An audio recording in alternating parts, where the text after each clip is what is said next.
Actually ये foundational course था। जो आज का लेक्चर होगा ये अर्थमेटिक के लिए फाउंडेशन की तरह का होगा।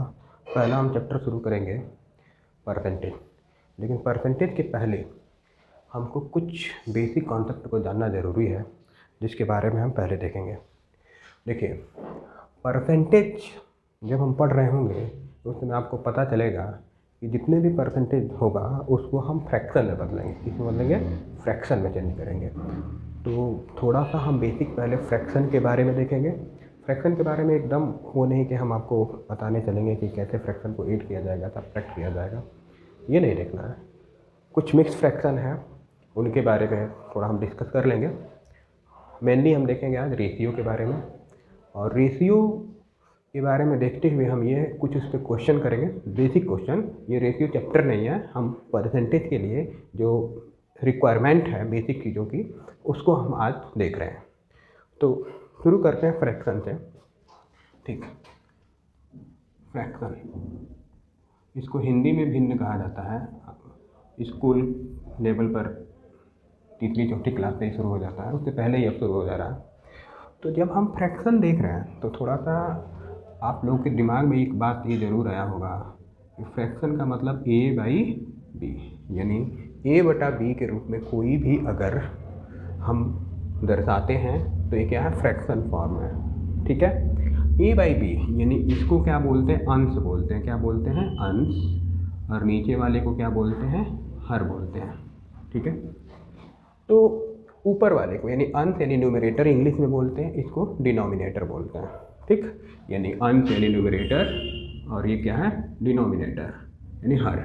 अब देखिए, ये फ्रैक्शन जब हम देखते चलते हैं तो सबको पता होगा कि जब हम a बाई बी लिख तो रहे हैं, लेकिन एक चीज़ और लिखा जाता है, b is not equal to zero, यानी b जीरो के बराबर नहीं है। हम ऐसा इसलिए कहते हैं कि अगर b जीरो के बराबर होगा तो a बाई बी का मान डिफाइन नहीं होगा, परिभाषित नहीं होगा, अनंत आ जाएगा। अब देखिए, a व b में a व b क्या है? ये देखिए, a व b को कहा जाता है, ये पूर्णांक होते हैं। क्या होते हैं? पूर्णांक होते हैं। ध्यान रहे, ये क्या होते हैं? पूर्णांक होते हैं। ये नहीं कि हम कुछ दशमलव में इसमें लिख दिए हैं, नहीं, ये पूर्णांक होते हैं। तो अब हमको यहाँ पर अब हम कुछ चीज़ें बेसिक चीज़ें से शुरू करते हैं फ्रैक्शन को। ये तो रहा पर मतलब फ्रैक्शन यानी भिन्न को किस तरह से हम प्रदर्शित करते हैं। अब देखेंगे हम थोड़ा सा एक चीज़ और, जब होता क्या है a बाई बी, जब अंश और हर आप देख रहे हैं, ये कुछ है नहीं, एक्चुअली हम क्या कर रहे हैं? a में b से क्या कर रहे हैं? भाग दे रहे हैं। पहली बात आप ये ध्यान रखिएगा कि a में b से हम क्या करते हैं? भाग ही देते हैं। सिंपल भाषा में क्या कर रहे हैं? भाग दे रहे हैं। ठीक, अब देखिए, जब हम भाग दे रहे हैं ये हमको पता हो गया, तो a बाई बी में अगर ध्यान रहे, अगर a का वैल्यू यानी न्यूमरेटर यानी अंश अगर हर से बड़ा होगा तो यह भिन्न क्या हो जाएगा? एक से बड़ा हो जाएगा। ये भिन्न क्या हो जाएगा? एक से बड़ा हो जाएगा।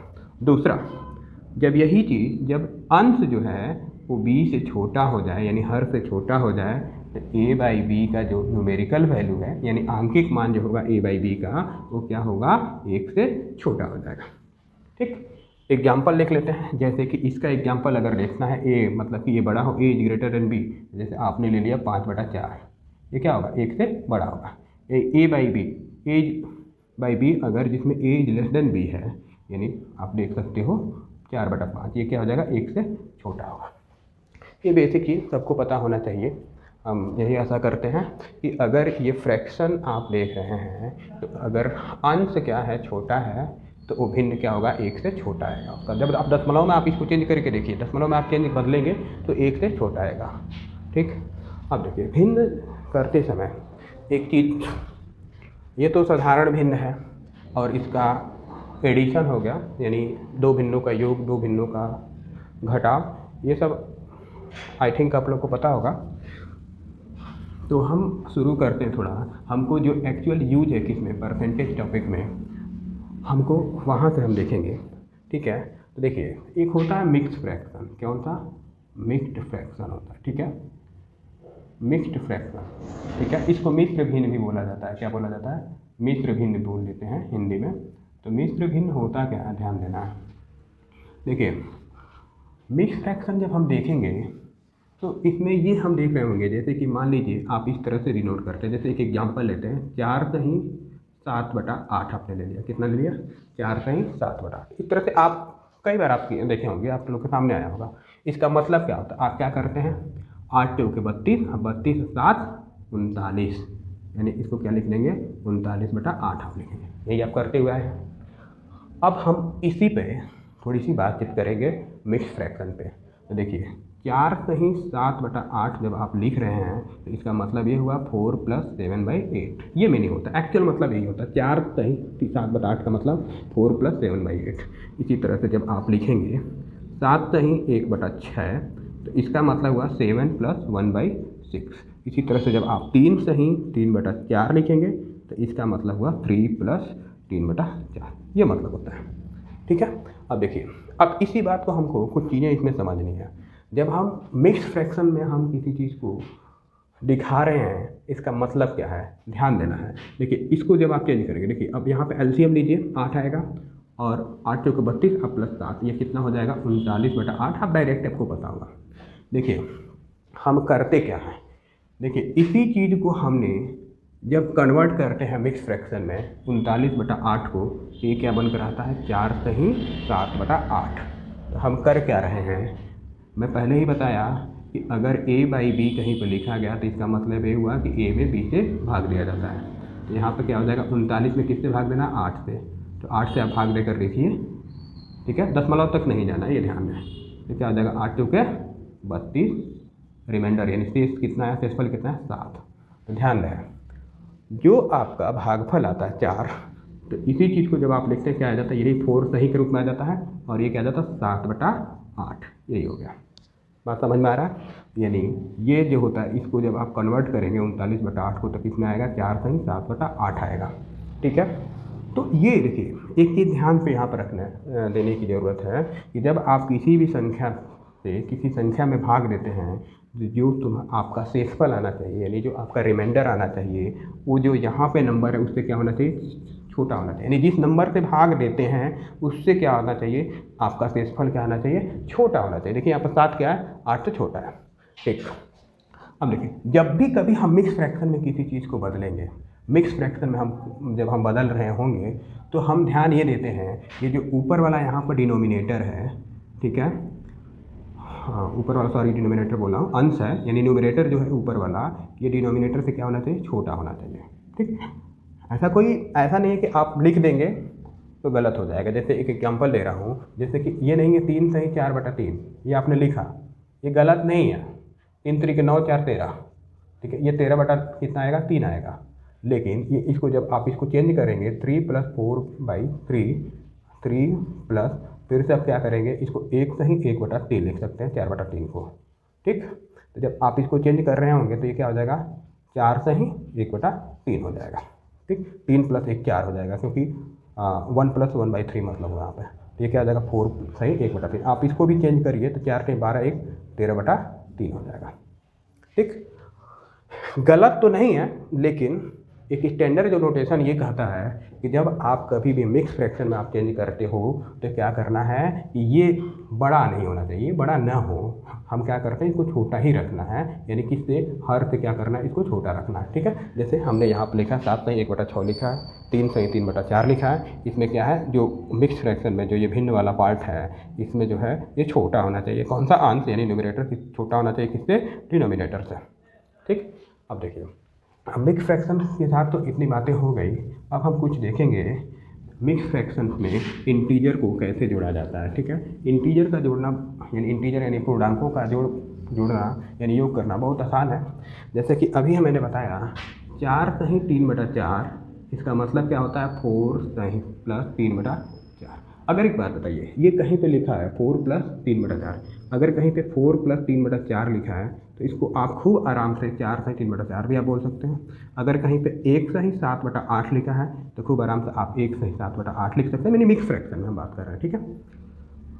ये आप लोग को पता हो चुका है कि अगर इस तरह से कहीं लिखे तो हम क्या कर सकते हैं कि 1 सही 7/8, अगर 1 + 7/8 है तो इसको हम लिख सकते हैं 1 सही 7/8, ठीक।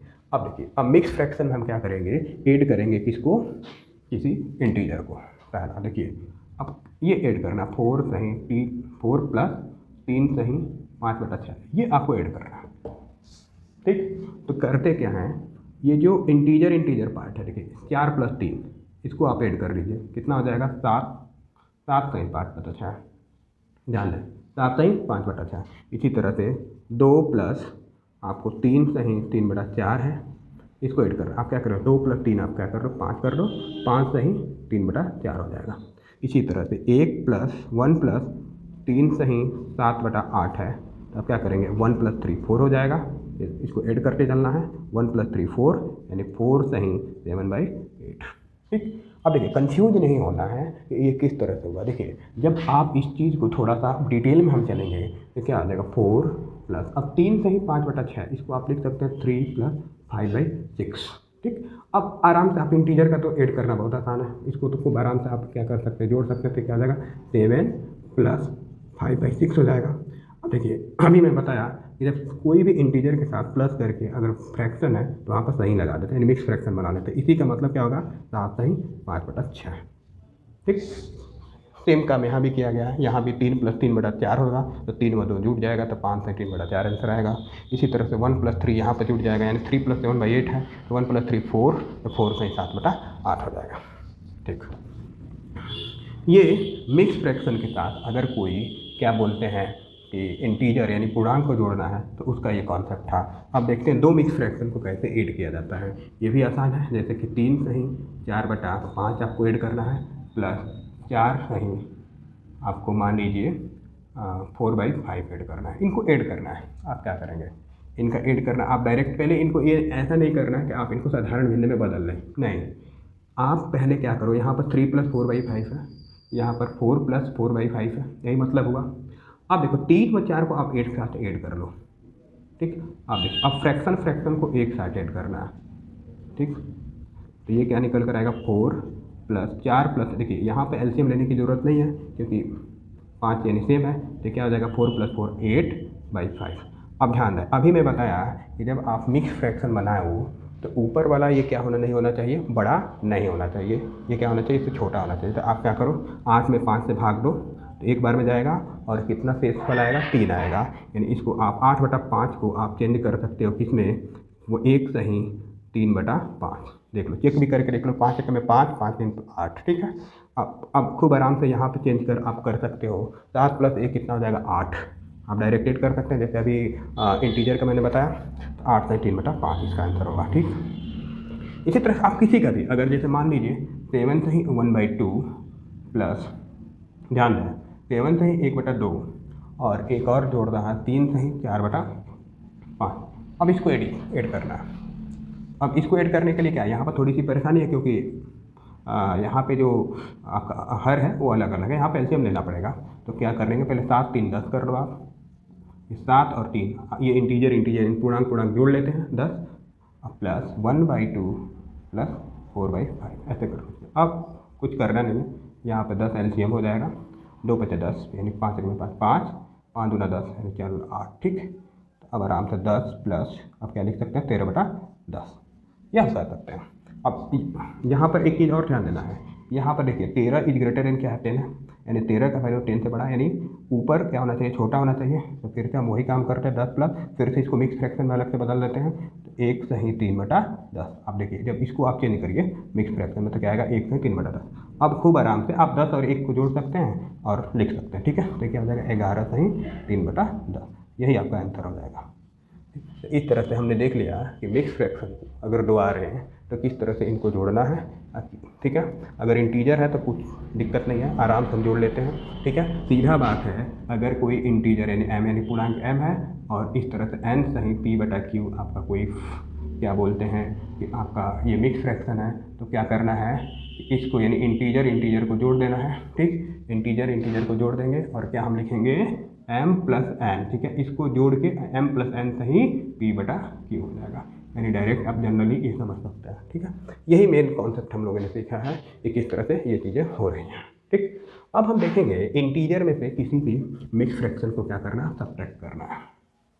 ठीक। अब इंटीजर से सब्ट्रैक्ट करते समय थोड़ा सा ध्यान देना है कि किस तरह से हम करेंगे। इंटीजर से सब्ट्रैक्ट करते समय जैसे मान लीजिए 15 - 11 सही आपका दिया हुआ है 4/19। ठीक है। इसको कहें एकदम डायरेक्ट करना है। देखिए यहाँ पे हम ये सीख रहे हैं कि कैलकुलेशन हमारा कम से कम हो, मतलब हमको चीज़ों को कम से कम कैलकुलेट करें, ठीक है, ताकि एग्ज़ाम में कम समय होता है। तो देखिए अब हमको क्या करना है, यहाँ पे जब हम क्या करना है, जब यहाँ पर सब्ट्रैक्शन की बात आती है, ठीक है, जब सब्ट्रैक्शन की हम बात करेंगे तो हम क्या करते हैं कि यहाँ पे 11 है ना, तो 11 मत 15 में से 11 मत घटाओ, 15 में से आप क्या कर रहे हो, एक बढ़ा के घटाओ, कितना हो जाएगा, एक बढ़ा दोगे यानी 11 में एक बढ़ाओगे कितना आएगा 12। 15 में से 12 का घटाओ, 11 नहीं घटाना, क्या अभी मैं बताऊंगा, उसका डिटेल अभी बताया जाएगा। 15 में से 11 नहीं 12 घटाना है, तो क्या आ जाएगा 3। अब देखिए 19 में से, अब देखिए अब क्या करना है, एक और काम करना है, यहीं तक नहीं रुकना है, एक और काम करना है, 19 में से 4 को घटा देना है, ठीक है। 19 में से 4 को घटाएंगे वो यहाँ पर आएगा, तो कितना आ जाएगा 15/19, कितना आ जाएगा, यानी 15 माइनस 11 से 4/19 ही आएगा, 3 से 15/19, ठीक है। ये आप सीख लीजिए करना क्या है, 15 में से 11 से 11 से 4/19 घटाना है, तो आप डायरेक्ट यहाँ पे 15 माइनस 11 नहीं करना है, जैसे हम उसमें कर रहे थे, जैसे 4 + 3 सही 7/8, अब यहाँ पे कर रहे थे तो हम डायरेक्ट यहाँ पे जोड़ दे रहे थे, जोड़ने के बाद से क्या लिख रहे थे, 7 सही 7/8 लिख ले रहे हैं। लेकिन सब्ट्रैक्शन करते समय थोड़ी सी सावधानी रखनी पड़ेगी, सावधानी ये रखनी पड़ेगी कि 15 जो आप घटा रहे हैं, जिसमें से आप घटा रहे हैं ये, अब ये 11 है, एक अधिक घटाना है, ठीक है, यानी 11 में घटा के क्या घटाना है, 12 घटाना है, यानी 15 माइनस 12 यानी 3। अब 19 में से क्या करना है, 4 को घटाना है, यानी क्या आएगा 15/19। देखिए होता कैसे है, जब इसका डिटेल में हम जाएंगे तो 15 माइनस, अब देखिए इसको ब्रैकेट में ले लेते हैं तो क्या आ जाएगा, 11 + 4 क्या आ जाएगा 19 हो जाएगा। ये बात समझ में आ गई, ठीक। जब इसको करने जाएंगे 15 माइनस, अब ध्यान देना है ये क्या हो जाएगा, जब ब्रैकेट आप ओपन करोगे 15 माइनस 11 माइनस 4/19 हो गया, ठीक। अब हम क्या करते हैं, देखो ये क्या हो गया, यहाँ पे 15 माइनस 11 न करके आप यहाँ पे यहीं पे थोड़ा सा एडजस्ट किया जाता है, 15 माइनस 12 कर लो और इसको 1 माइनस 4/19 कर लो, यानी देखिए जो यहाँ पर एक अधिक घटा रहे थे, ये घटा रहे थे तो क्या आ जाएगा 3। क्यों हमने 19 में से 4 को घटाया, ये यहाँ पे समझना है, क्योंकि आपने एक अधिक घटाया तो एक यहाँ पर जोड़ा भी, ठीक। तो अब देखिए अब यहाँ पर 19 आप एलसीएम लेंगे तो यहाँ पर 1/1 होगा, मतलब यानी 19 में 1 से भाग में 19 आएगा, तो 19 से कम 19 माइनस ये क्या जाएगा 19 ये करेंगे तो 1 आएगा, 19 माइनस 4। देखिए यही कर रहे थे, 19 में से 4 को सब्ट्रैक्ट कर रहे थे तो क्या आ रहा था 15/19। फिर से ये क्या आ गया, देखिए 3 प्लस ये क्या आ जाएगा 15/19, यानी इसका मतलब ये हो गया 3 सही 15/19, ये फाइनल आंसर आएगा, ठीक। तो इतना करने की ज़रूरत नहीं है, आप बस सीधे बस ध्यान पे ये रखना है कि एक यहाँ पे जो 11 है तो 11 नहीं सब्ट्रैक्ट करना है, एक बढ़ा का सब्ट्रैक्ट करना है, यानी 12 सब्ट्रैक्ट करना है, ठीक। यानी 15 माइनस 12 यानी क्या हो जाएगा 3 और 19 में से इसको 4 को घटा देंगे, ठीक। अब देखिए अब एक दो एग्जाम्पल और कर लेते हैं, अभी क्लियर हो जाएगा, ठीक। देखिए अब हमको क्या करना है, जैसे 3 सही 7/8 है, अब इसको मतलब घटाना है किसमें से, मान लीजिए कि इसको अब 6 माइनस 3 सही 7/8, अब क्या करना है 6 माइनस 3 नहीं करना है, 6 माइनस 1 बढ़ा लो, क्या करो 1 यहाँ पर बढ़ा लो, तो 6 माइनस 4 करना है, यानी 3 नहीं करना है, यानी 2 हो जाएगा, और 8 में से 7 को घटा देना है, तो कितना आएगा 1, तो कितना आ जाएगा 1/8, ठीक है। इसके अंदर कितना आएगा 1, 2 सही 1/8। इसी तरह से 7 माइनस 4 सही 4/5 है, ठीक। अब देखो 7 में से देखिए हम कर क्या रहे थे, 7 माइनस 4 साइन 4/5, हम करते क्या हैं कि यहाँ पर 7 माइनस 4 नहीं करना, डायरेक्ट क्या करना है 7 में से यहाँ पर आप 1 बढ़ा लो, यानी 7 माइनस 5 करना है, तो क्या हो जाएगा 2, और उसके बाद से क्या करना है, अब 5 में से 4 को घटा देना है, क्या करना है 5 में से 4 को घटा देना है, तो कितना लिखोगे 1/2 से 1/5 आंसर आएगा इसका। तो 7 माइनस 4 से 4/5 इसका आंसर आएगा 2 से 1/5 आंसर आएगा, ठीक। तो ये आप समझ चुके होंगे मिक्स फ्रैक्शन में हम किस तरह से कर रहे हैं चीज़ों को। अब हम थोड़ा बात कर लेते हैं किस पे, रेशियो पे बात करेंगे। इसकी एक बेसिक चीज़ ये भी है रेशियो, ठीक है। ये एक्चुअली परसेंटेज जब हम कर रहे होंगे परसेंटेज के क्वेश्चन, तो उसमें इसका यूज आता है। कुछ हम यूनिटरी मेथड का भी हम कॉन्सेप्ट यहाँ पर देखेंगे। तो स्टार्ट करते हैं रेशियो अपना, ठीक है। रेशियो ध्यान दें, रेशियो यानी अगर कोई ए संबंध बी, यानी ए व बी के रेशियो को कैसे दिखाते हैं, एक संबंध बी यानी ए रेशियो बी, ठीक है। इस तरह से हम देखते हैं और इसका मतलब होता है अगर आप इसको फ्रैक्शन यानी इसको हम किस में बदल सकते हैं, फ्रैक्शन में बदल सकते हैं। ए संबंधित बी यानी ए रेशियो बी हम कह सकते हैं कितना, ए बाई बी हम बोल सकते हैं। ठीक है, एक चीज़ का ध्यान है रेशियो में, जो रेशियो दिया रहता है, जो रेशियो, हाँ तो हम बात कर रहे थे रेशियो की, तो रेशियो में कुछ चीज़ें देखिए, अब एग्जाम्पल से हम समझते हैं। जैसे कि रेशियो के बारे में बता दिया कि ये दो राशियों का तुलना होता है, दो समान राशियों का तुलना समझ। ठीक है, अब हम अर्थमेटिक में नंबर की तुलना करते हैं। ठीक, जैसे कहीं पे दिया हुआ है, जैसे ए व बी का रेशियो कहीं पर दे रखा है, कितना आपका दे रखा है, 3 संबंधित 4 दे रखा है। तो इसका समझना ही है कि इसका मतलब क्या हुआ। अभी मैं बता दिया कि यानी इसका मतलब क्या हुआ, ए बाई बी इक्वल टू 3/4। ठीक, ये मतलब हुआ ए संबंध बी अगर 3 संबंध 4 लिया है तो इसका मतलब ए बाई बी इक्वल टू 3/4। ध्यान रहे ए का वास्तविक यानी एग्जैक्ट वैल्यू 3 नहीं है और ना ही बी का वास्तविक यानी एग्जैक्ट वैल्यू 4 नहीं है। ठीक है, हाँ इतना हम जरूर कह सकते हैं कि ए का जो वैल्यू है उसको हम बोल सकते हैं 3 यूनिट। ठीक, और बी के वैल्यू के लिए बोल सकते हैं कितना, 4 यूनिट। बात समझ में आ रहा है। अब देखिए ए व बी यानी जो 3 यूनिट हो जाएगा और बी कितना होगा, 4 यूनिट होगा। ये हम मान के चलते हैं, ये एग्जैक्ट वैल्यू नहीं होता, एकदम वास्तविक मान नहीं होता। ये नहीं कि ए का वास्तविक मान 3 है और बी का वास्तविक मान 4 है, ये वास्तविक नहीं होता। हाँ अगर मैथमेटिक्स की लैंग्वेज में बोलें तो ए जो होगा वो 3 का मल्टीपल ही होगा, कुछ जो वैल्यू आ रहा है जितना दे रहा है, और जो बी होगा वो किसका मल्टीपल होगा, 4 का मल्टीपल होगा। ठीक, तो इसीलिए हम क्या लेते हैं, ए को 3 यूनिट लेते हैं और बी को 4 यूनिट मान लेते हैं। अब देखिए इन दोनों का अगर हम योग कहें यानी ए प्लस बी कहें, यानी इन दोनों का, यानी ए संबंध बी 3 संबंध 4 ले रखा है, अगर इनका हम योग देखें तो ये कितना होगा, ये बताओ, ये 3 यूनिट ये 4 यूनिट, तो कितना हो जाएगा 3 + 4। ठीक है, ये कितना यूनिट यानी कितना हो जाएगा, 7 यूनिट हो जाएगा।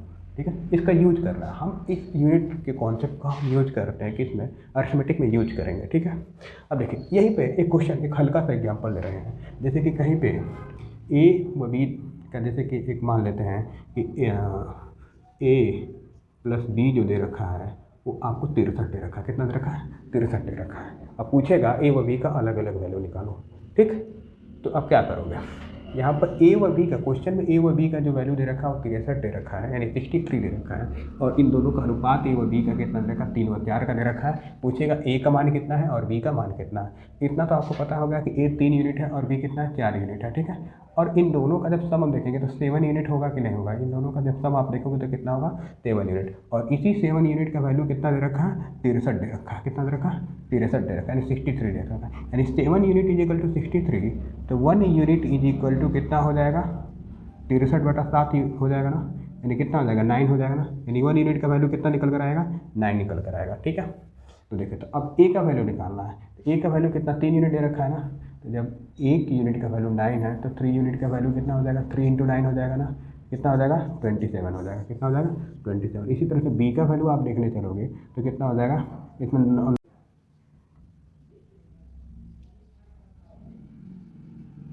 देखो इसको समीकरण से बेसिक स्कूल मेथड से करेंगे तो एक्स मानकर हम कर सकते हैं, थोड़ा सा वो लंबा पड़ेगा।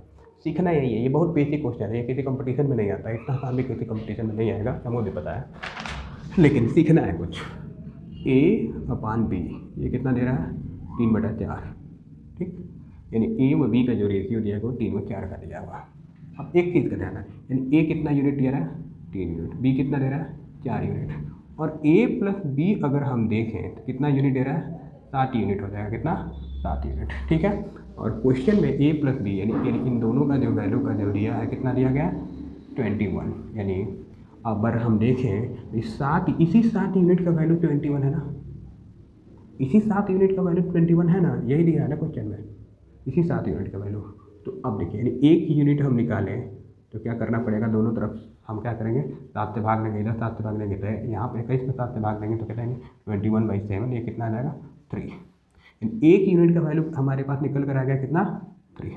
अब एक यूनिट का जैसे वैल्यू निकल कर आया, हमको पता है, अभी मैं बताया कि ए का वैल्यू हम 3 यूनिट लेंगे, बी का वैल्यू कितना, 4 यूनिट, यानी अगर ए को निकालना है तो हम क्या कर सकते हैं, 3 × 3, यानी एक यूनिट का वैल्यू अगर 3 है तो 3 यूनिट का वैल्यू कितना हो जाएगा, यानी इसका वैल्यू कितना हो जाएगा, 3 × 3 हो जाएगा, और इसका यानी 4 यूनिट का वैल्यू कितना होगा, 3 × 4 हो जाएगा। ये कितना हो गया, 9, और ये कितना हो गया, 12। यानी कुल मिलाकर हम ये देखें यानी क्या कैलकुलेट हो रहा है, ए का वैल्यू 9 आया और बी का वैल्यू कितना आया 12 आया। आप इन दोनों का सम करके भी देख लीजिए कितना आएगा, 21 आएगा। और इन दोनों का रेशियो भी निकाल कर देखेंगे तो कितना आएगा, 3/4 का रेशियो आएगा। ठीक है। अब दूसरा क्वेश्चन इसी में देखेंगे। दूसरा क्वेश्चन ये कर सकता है कि मान लीजिए इसी क्वेश्चन में एक और क्वेश्चन इस टाइप का ये कहेगा a माइनस बी का वैल्यू बताओ। इसी क्वेश्चन में अगर ये दिया हुआ है, ये रेशियो दिया हुआ, अब कह देगा a माइनस बी कितना होगा, क्या a माइनस बी कितना होगा। 1 यूनिट का वैल्यू हमारे पास निकल कर चला आया। यहीं से कर सकते हो a माइनस बी कितना हो जाएगा, 12 माइनस 9 यानी 3 बोल सकते हो। यहाँ से भी बोला जा सकता है, कोई दिक्कत नहीं है, वो भी सेपरेट निकल आया। लेकिन अगर मान लीजिए रेशियो के कॉन्सेप्ट से देखना है, ठीक है, यूनिटरी मेथड से a माइनस बी कितना होगा, 1 यूनिट का वैल्यू आपके पास 3 है। ठीक। और देखिए ये जो रेशियो दिया हुआ है ये माना कि ये एग्जैक्ट वैल्यू यानी वास्तविक मान तो नहीं होते हैं, ठीक है, ए और बी के, लेकिन इतना ज़रूर होते हैं कि ए का जो मान आएगा 3 यूनिट होगा और बी का जो मान होगा 4 यूनिट होगा। इन दोनों के बीच का जो डिफरेंस देखें, जो अंतर देखेंगे तो कितना, 1 यूनिट का है। कितना है, 1 यूनिट का। ठीक है, ए और बी के बीच का अंतर बताना था, ए माइनस डिफरेंस बी। ठीक है। तो अब ये देखिए इन दोनों के बीच का अंतर जो है वो 1 यूनिट है और 1 यूनिट हमने कितना निकाला था, 3। इस तरह से हम ये भी कैलकुलेट कर सकते हैं। ठीक। तो हमको करना क्या है, जब रेशियो दिया हुआ है 3/4 का हमारा अनुपात है, ठीक, आप इसका टोटल आप देखिए ये अनुपात जो दिया हुआ है इनको आप टोटल सम करो, कितना आएगा, 7 यूनिट। ठीक। और क्वेश्चन में ये इसी का ए व बी का वैल्यू 21 दिया यानी इसी 7 यूनिट का मान 21 होगा ना, 21, और 1 यूनिट कितना हो जाएगा, 21/7 यानी 3 हो जाएगा, यानी 3 आएगा आंसर। ठीक। अब इस तरह से हम किसी का भी वैल्यू निकाल सकते हैं। 1 यूनिट अगर 3 के बराबर है तो 3 यूनिट 3 × 3 के बराबर 9 के बराबर हो जाएगा। 1 यूनिट 3 के बराबर है तो 4 यूनिट आपका 3 × 4 यानी 12 के बराबर हो जाएगा। ठीक। तो ए की वैल्यू 9 निकल कर आया, बी का वैल्यू 12 निकल कर आ गया। ठीक। अब नेक्स्ट क्वेश्चन देखते हैं। ठीक है, थोड़ा सा वीडियो पॉज होता है ना। नेक्स्ट क्वेश्चन हम देखते हैं। देखें क्वेश्चन 2 दिया हुआ, दूसरा क्वेश्चन। ठीक है, 2 संख्याओं का अनुपात, यानी इस बार 2 संख्याएं हैं। ठीक है, 2 संख्याओं का अनुपात यानी रेशियो, जो इंग्लिश वाले हैं रेशियो समझ लेंगे क्या, 9:11 यानी 9 रेशियो 11 है, और उनका योग यानी दोनों संख्याओं का योग। ठीक है, और उनका योग कितना दिया हुआ है, 660 दिया हुआ है। ठीक।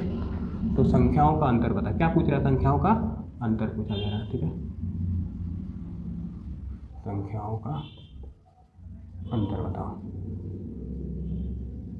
आपको क्या कैलकुलेट करना है, संख्याओं का अंतर का, यानी 2 संख्याओं का अनुपात 9:11 का दे रखा है, उनका योग दे रखा है 660 है, तो उन संख्याओं का अंतर बताना। देखिए क्वेश्चन आसान है, ये भी किसी कंपटीशन का नहीं है।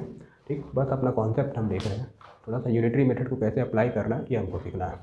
देखिए मान लीजिए कि पहली संख्या ए है, दूसरी संख्या बी है।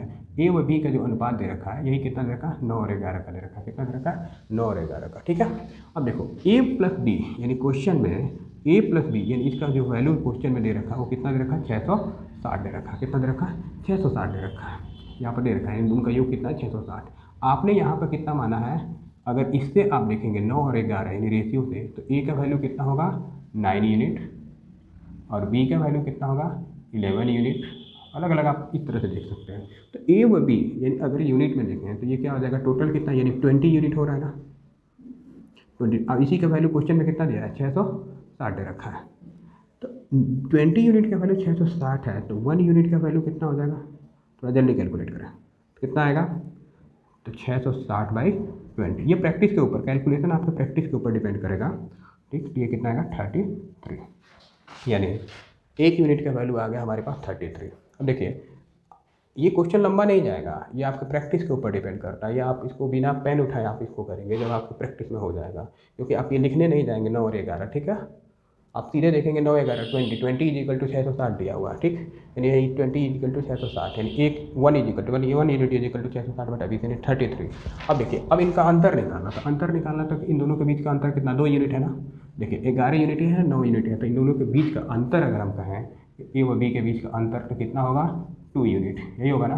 और देखिए 1 यूनिट का वैल्यू आपके पास 33 है, तो 2 यूनिट का वैल्यू कितना हो जाएगा, 33 का गुणा कर देंगे तो कितना हो जाएगा 2 इंटू 33 तो कितना हो जाएगा 66। यही रियल आंसर हो जाएगा, यानी ए व बी के बीच का जो अंतर आएगा, यानी दोनों संख्याओं का जो जिसका योग 660 था और रेशियो 9:11 का था, तो उनके बीच का जो अंतर आएगा कितना आएगा 66 आएगा। 33 इंटू 2 कितना आएगा 66 अंतर हो जाएगा।